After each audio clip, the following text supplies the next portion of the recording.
Here's a quick way to solo the channel. Here's a quick way to solo the...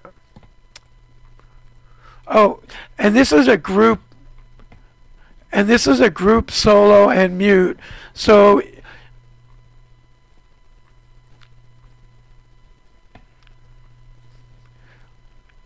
and this over here is a group solo and mute. So you'll notice that if other tracks are muted or soloed, you can reach over here and unmute the other tracks or unsolo the other tracks. This is more of a global thing. This is soloing the channel or muting the channel, and this is unmuting other channels and unsoloing other channels. Another really neat thing that we have on the edit window, which we also have on the mixing board, is this copy and paste function. This is one of the biggest time savers inside of Cubase.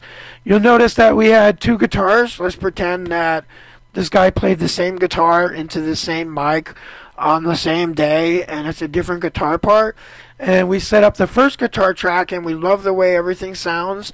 And we want to go over, let's undo that. We want to go to the second track, and we want to set it up the same way as we have the first track.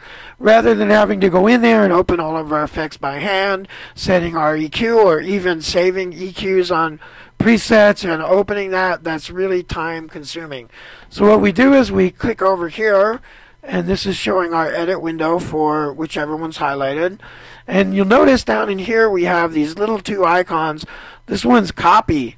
So if I click copy when track 1 is highlighted, and then I highlight track 2, you notice track 2 is not at all the same.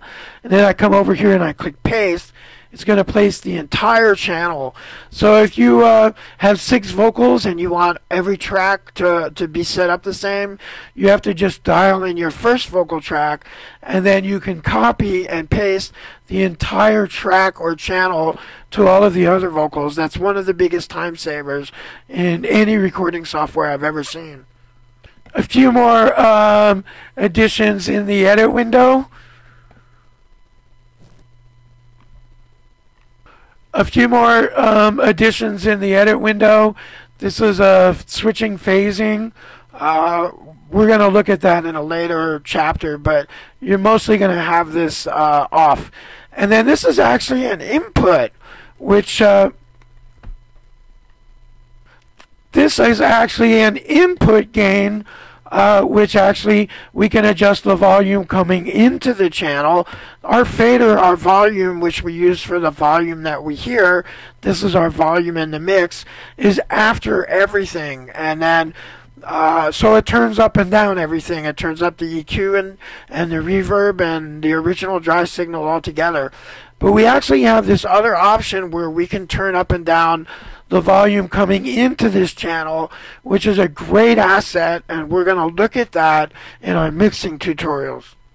Again, we can select our input of this channel, and we can select where it's coming from your sound card. This is coming from my sound card. And we can select the output. It's going to my sound card. So it's coming in from my sound card to be recorded, and it's going out to my sound card to be heard. And that about covers it for the edit window. I recommend that you watch the tutorials on the inspector panel before you watch the tutorials on the edit window, because that's where we demonstrate how all these different settings work.